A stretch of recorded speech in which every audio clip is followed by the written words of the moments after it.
Assalamualaikum warahmatullahi wabarakatuh. Pada kesempatan ini kita akan belajar ya bahasa Arab, tata bahasa Arab. Ada dua hal yang ingin kita pelajari. Yang pertama adalah tentang na'at, kemudian yang kedua adalah tentang khobar muqaddam dan mubtada muakhar. Baik, yang pertama kita pelajari adalah tentang na'at ya. Apa yang dimaksud dengan na'at? Ya, na'at artinya adalah kata sifat.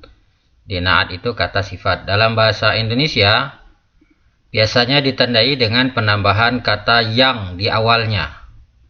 Sedangkan kata yang disifati itu disebut dengan man'ud. Jadi ada na'at, ada man'ud. Itu man'ud artinya kata yang disifati. Contohnya adalah siswa yang pintar. Ada kata siswa yang pintar. Maka dalam hal ini kata siswa adalah disebut dengan man'ud atau kata yang disifati. Sementara yang pintar ini didahului oleh kata yang, pintar adalah na'at atau kata sifat. Jadi ini boleh kita kita ganti dengan kata-kata yang lain, misalnya kan kursi yang bagus, meja yang baru, kemudian buku tulis yang murah misalnya, dan lain sebagainya. Jadi semuanya itu adalah susunan dari kata yang disifati dan kata sifatnya. Baik, bagaimana cara membuat na'at dalam bahasa Arab? Nomor 2, na'at harus mengikuti semua sifat yang ada pada man'ud. Jadi bagaimana man'ud, begitulah na'at. Itu maksudnya ya. Seperti dalam hal menggunakan alif lam atau tidak, laki-laki atau perempuan dan lain sebagainya. Jadi kalau seandainya man'udnya atau kata yang disifati itu pakai alif lam, maka na'atnya juga harus pakai alif lam. Kalau man'udnya tidak pakai alif lam, maka na'atnya juga tidak pakai alif lam. Kalau man'udnya laki-laki, maka na'atnya juga harus laki-laki. Kalau man'udnya perempuan, maka na'atnya juga harus perempuan, dan lain sebagainya. Dan lain sebagainya ini contohnya masalah jumlah gitu ya. Kalau yang disifati jumlahnya 1, maka kata sifatnya juga bentuknya juga harus 1. Begitu juga dengan 2, begitu juga dengan jumlah banyak. Nah, coba kita lihat di contoh berikut ini ya. Misalnya kita ingin membuat susunan kata yang terdiri dari siswa atau siswi yang pintar. Ya, siswa atau siswi yang pintar. Nah, ini bahasan kita di kata-kata yang pintarnya ini. Jadi contohnya begini. Ini ada kata siswa. Ya, siswa, ini siswi, yang ini siswa, yang ini siswi. Bedanya yang ini siswanya pakai alif lam, at-talib. Yang di sini siswanya tidak pakai alif lam, talib saja. Yang di sini siswi pakai alif lam, at-talibah. Ya, at-talibah. Di sini siswinya tidak pakai alif lam. Jadi ini laki-laki, perempuan, ini laki-laki, ini perempuan. Maka na'atnya juga harus mengikuti sifat dari kata yang disifati ini. Baik. Pintar. Sekarang apa bahasa Arabnya pintar? Kita buat dulu satu dulu ya. Pintar bahasa Arabnya adalah mahir ya. Mahir. Nah, ini semuanya kita salin ke sini. Nah. Oke, kita ingin pelajari tentang na'at ini. Nah, kita lihat tadi na'at itu harus mengikuti man'ud. Nah, sekarang kita lihat di sini. Man'ud atau kata yang disifati di sini laki-laki, ya. Ini laki-laki, ini juga laki-laki. Di sini pakai alif lam, maka yang na'atnya juga harus pakai alif lam. Maka kita tambahkan alif lamnya. Ya. Jadi at-talib al-mahir. Siswa yang pintar. Sekarang di sini ini laki-laki, ini juga laki-laki. Sekarang ini yang perempuan. Ya, yang perempuan. Siswi yang pintar. Bagaimana cara membuatnya? Di sini siswinya pakai alif lam. Ya berarti yang di sini juga harus masukkan alif lam. ya. Kita masukkan alif lam, berarti al sini ya. Yang ini biar kelihatan huruf mimnya, kita pisahkan dikit ya. Yang ini pakai alif lam, yang ini juga pakai alif lam. Kemudian yang di sini perempuan atau libatu ya, perempuan. Maka yang naatnya juga harus kita rubah menjadi perempuan. Siswi yang pintar. Bagaimana cara merubahnya? Tambahkan ta marbuto. Tolibah al-mahiro. Oh ya, ini tadi belum dirubah ya. Ini kalau sudah masuk alif lam maka tanwinnya berubah satu barisnya ya. Satu. Jadi at-talibatu al-mahiratu. Apa artinya? Siswi yang pintar. Kemudian yang di sini yang ketiga ini tolib, siswa juga artinya. Cuman di sini tidak ada alif lamnya. Maka di sini juga tidak perlu menambahkan alif lam. Jadi biarkan saja begini. Yang di sini laki-laki, tolib, siswa. Yang ini juga masih posisinya laki-laki. Berarti yang ini udah selesai. Ya, tolibun, mahirun. Sama-sama tidak pakai alif lam, sama-sama laki-laki. Sekarang yang di sini, tolibatun. Ya, tolibah, siswi. Siswinya tidak pakai alif lam. Berarti di sini juga tidak pakai alif lam. Di sini pakai ta marbuto, ya, perempuan. Maka di sini juga harus dirubah menjadi perempuan juga. Jadi tambahkan perempuan ta marbuto, mahirotun ya, tolibatun mahirotun. Nah, inilah cara membuat naat ya, atau membuat kata sifat. Jadi intinya adalah bahwa kata sifat harus mengikuti kondisi yang ada pada kata yang disifati. Baik.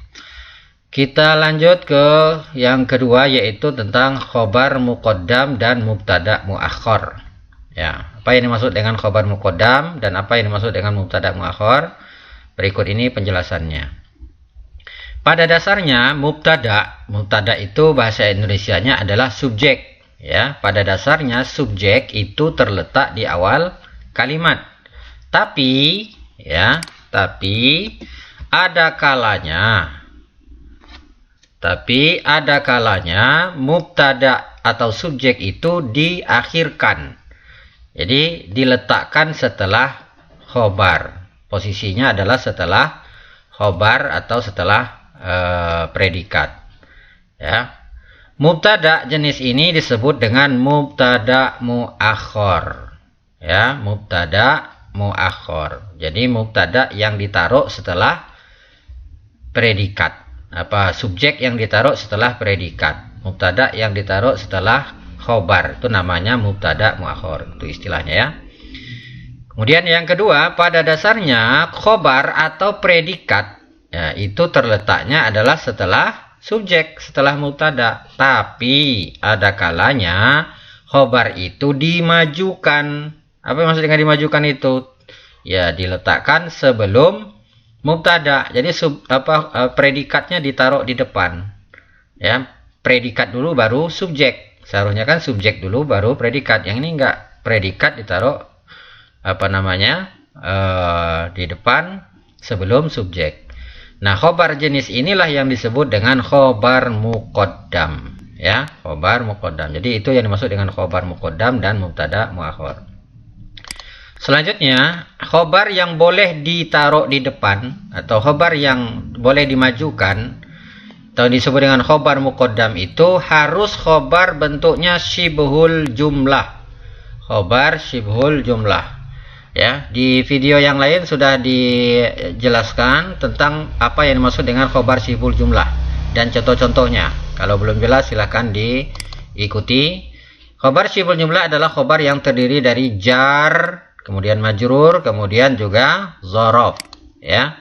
Diawali dengan amama, misalnya bijiwari, di depan, di belakang, di samping, di atas, di bawah, di dalam. Nah, itu namanya predikat yang bentuknya khobar syibhul jumlah. Jadi predikat yang bisa ditaruh di depan itu predikat yang sifatnya syibhul jumlah, ya, yang menjelaskan tentang arah atau posisi, ya, posisi tempat gitu. Selanjutnya adalah ketika mubtada diakhirkan. Ketika mubtada diakhirkan, kata yang pada awalnya menggunakan alif lam, maka alif lamnya dihilangkan. Ya, sebagaimana yang pernah dijelaskan juga di video yang lain, bahwa yang namanya subjek itu harus pakai alif lam, kecuali kalau ada kata-kata tertentu yang tidak boleh menggunakan alif lam. Bisa diikuti di video yang lain ya, video yang sebelumnya. Jadi subjek itu harus ada alif lam. Ya, tapi kalau dia sudah diakhirkan atau yang disebut dengan mubtada muakhar, maka alif lamnya itu dihilangkan. Ya, nanti kita lihat contohnya ya. Kemudian yang terakhir adalah kata tanya yang digunakan untuk susunan mubtada dan khobar sibul jumlah adalah aina. Ya, kata tanya biasanya menggunakan aina. Di mana? Di mana gelas? Gelas di atas meja. Nah, maka gelas di atas meja, gelas itu posisinya adalah subjek. Ya, di atas meja itu namanya predikat. Jadi pertanyaannya adalah pakai di mana. Sedangkan kata tanya yang digunakan untuk susunan khobar muqaddam dan mubtada muakhar adalah maza.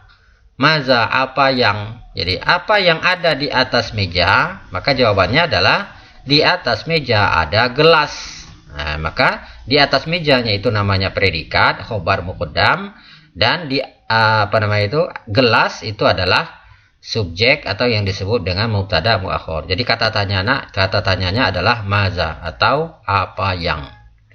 Baik, sekarang kita lihat contohnya dalam kalimat ya. Ini contoh susunan mubtada khobar. Nanti kita padukan dengan na'at di sini ya. Kita padukan dengan na'at. Meja yang kecil itu di ruang duduk atau di ruang keluarga. Ya, meja yang kecil itu di ruang duduk atau di ruang keluarga. Mana kata sifatnya ini? Ya, kata sifatnya yang kecil. Ini kata sifat. Ya, kemudian yang kedua, siswa yang pintar itu di depan kelas. Kata sifatnya adalah yang pintar. Kemudian pas bunga yang bagus itu di atas meja. Kata sifatnya adalah yang bagus. Kemudian meja yang bersih itu di samping lemari. Kata sifatnya adalah yang bersih. Nah, berarti yang di sini namanya subjek, meja, siswa, pas bunga, meja lagi ya. Nah, ini namanya subjek. Kemudian yang ini di ruang duduk, di depan kelas, di atas meja, di samping lemari itu namanya khobar. Khobarnya khobar sibul jumlah. Nah, sekarang kita lihat di sini ya. Nomor 1, meja yang kecil itu di ruang keluarga. Maka al-mindodah, kita buat dulu susunan mubtada dan khobarnya. Al-mindodatu, ya, meja, ini meja-mejanya meja tamu, al-mindodah. Al-mindodatu fi ghurfatil julus. Meja itu di ruang tamu. Sekarang kata mejanya ingin kita berikan sifat. Nah, sifatnya apa? Yang kecil. Apa bahasa Arabnya kecil? Bahasa Arabnya kecil adalah saghirun. Nah, itu ya. Nah, sekarang baru kita sesuaikan ini antara na'at dengan man'utnya. Kita lihat di sini. Ini man'utnya pakai alif lam. Ya, pakai alif lam. Maka di sini juga harus pakai alif lam. Al-mindodatu, kemudian tambahkan alif lam. Ya, al-mindodatu as-saghiratu. Ya, al-mindodah, kemudian di sini masukkan alif lam as-saghir. Yang ininya ada tamarbutoh, perempuan, berarti di sini juga harus dirubah menjadi perempuan juga. Nah, jadinya saghiratu. Kalau sudah masuk alif lam, maka barisnya hanya satu ya, bukan saghirotun tapi saghiratu. Nah, jadi ini artinya adalah meja yang kecil itu di dalam ruang tamu atau ruang keluarga ya. Kemudian yang kedua, siswa yang pintar itu di depan kelas. Nah, sekarang kita buat kalimat dulu. Siswa itu di depan kelas. Siswa at-thalib. At-thalib di depan kelas amamal fasli. Nah, sekarang kita mau nambahkan kata yang pintarnya. Pintar tadi apa? Mahir ya. Pintarnya adalah mahir. Mahir. Nah, sekarang kita sesuaikan antara kata sifat dengan yang disifati. Di sini pakai alif lam, ini juga tambahkan alif lam. Nah, ya, kita tambahkan alif lam. Ya, kemudian yang kalau sudah masuk alif lam, baris 2, huruf terakhirnya menjadi 1. Al-mahirun menjadi al-mahiru. Sudah, ini jadinya, ya. Ini lagi yang ketiga, pas bunga yang bagus itu di atas meja. Pas bunga az-zahriyah di atas meja alal mindodah. Ya, meja tamu alal mindodah. Nah, sekarang bagus. Apa bahasa Arabnya bagus? Bagus. Bahasa Arabnya adalah jamil. Nah, jamilun. Ini kata sifatnya adalah bagus, jamil. Ya, sekarang kita sesuaikan antara na'at dan man'utnya. Ini pakai alif lam, maka yang ini juga masukkan alif lam. Al jamil. Kemudian ini ada tamarbutoh perempuan, ini juga masukkan tamarbutoh. Al jamila tu jadinya, ya, bukan jamilatun tapi jamilatu, al jamilatu. Ini pas bunga yang bagus itu di atas meja. Yang terakhir, meja yang bersih itu di samping lemari. Meja yang bersih itu di samping lemari. Meja apa bahasa Arabnya? Al-maktabu. Di samping lemari, janibal khizanati. Janibal khizanah. Meja ini adalah meja tulis, ya. Kalau mindodah tadi meja tamu. Kalau ini meja tulis. Al-maktabu janibal khizanah. Artinya meja itu di samping lemari. Sekarang kata meja ingin kita sifatkan dengan kata bersih. Apa bahasa Arabnya bersih? Bahasa Arabnya bersih adalah nazifun. Nah, ya. Bahasa Arabnya bersih nazifun.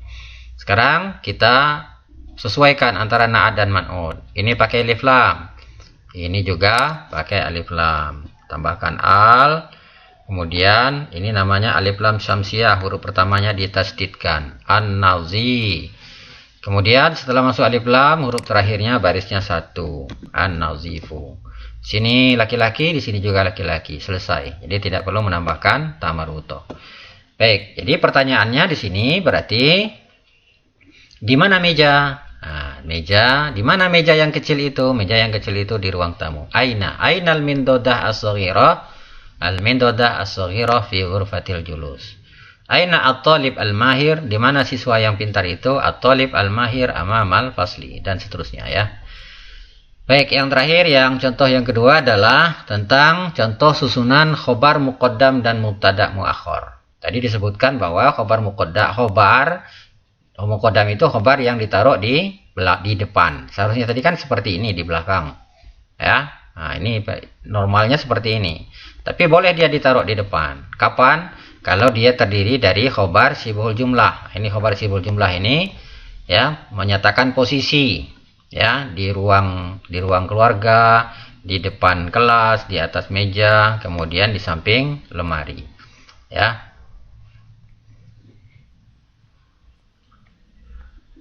Atau ini coba kini kita hapus dulu. Nah, ya. Biar lebih nyata, ya.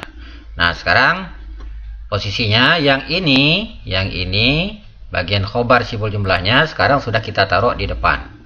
Ya. Nah, taruh di depan. Kemudian yang di sini apa namanya? Mubtada'nya kita taruh belakang. Ya, mubtada'nya itu posisinya yang ini saja mubtada itu. Yang ini adalah kata sifat. Nah, sekarang bagaimana kalau dia ditaruh di belakang? Kita copy, ini aslinya, ya. Aslinya seperti ini. Dibalik jadinya seperti ini. Nah, nih. Jadi kan dari ini yang ini kita majukan, yang ini kita taruh di belakang. Nah, cuman tadi disebutkan bahwa apa namanya? Sebelumnya sudah kita pelajari bahwa kalau khobar apa namanya? Ketika mubtada diakhirkan, nah ini, ya, ketika subjek diakhirkan, kata yang awalnya menggunakan alif lam, maka alif lamnya dihilangkan. Nah, ini, ya, ini akan kita praktekkan sekarang. Nah, sekarang di sini kita lihat mubtada subjeknya kan yang ini, Awalnya kan seperti ini subjeknya. Nah, sekarang subjeknya ditaruh di sini. Kalau subjek ya mubtada sudah di posisinya di belakang, maka alnya dihilangkan. Alnya dihilangkan. Ya. Fi ghurfatil julus al mindodah sekarang menjadi mindodah saja. Nah, hilang dia. Mindodatun. Ya, kalau alif lamnya hilang maka kembali tanwin. At-talibu jadinya tolib saja. Nah, ya. Tasdidnya kita hilangkan. Tolibu, at-tolibu jadi tolibun. Az-zahriyatu. Hilangkan alif lamnya jadi apa? Ya, jadi zahriyatun. Nah, itu ya. Zahriyatun.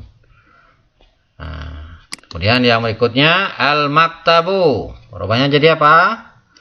Nah, prok jadi apa gitu ya. Nah, kita rubah alif lamnya hilangkan. Nah, jadinya dari al-maktabu menjadi maktabun saja. Nah, itu jadinya ya. Dah selesai satu tahap. Jadi khobar apa mubtada kalau dia diakhirkan alnya hilang. Sementara kalau dia ditaruh di depan wajib harus pakai al. Kan itu ya. Nah, ini bahasan satu hilang. Apa namanya selesai. Kemudian yang kedua. Ke rumus naatnya tadi. Naat harus mengikuti man'ud. Ya. Naatnya harus mengikuti man'ud. Apa yang diikuti? Ya di sini alnya hilang, alif lamnya hilang. Di sini pun juga harus hilangkan alif lamnya. Ya, nah berarti kita hilangkan di sini. Nah, jadi dari kata as-saghiratu sekarang jadinya saghirotun. Ya, dari kata al-mahiru jadinya mahirun. Ya. Dari kata al-jamilatu jadinya jamilatun. Dari kata an-nazifu hilangkan alnya jadi nazifun. Nah, inilah contoh ya. Contoh cara membuat kalimat yang terdiri dari khobar muqaddam dan mubtada muakhar yang disertai dengan adanya naat atau kata sifat. Baik, demikian yang bisa disampaikan. Mudah-mudahan bermanfaat. Silakan membuat kalimat sendiri ya, membuat kalimat sendiri lalu diterapkan ya rumus-rumus tadi yang sudah kita jelaskan. Demikian. Wabillahi taufiq wal hidayah.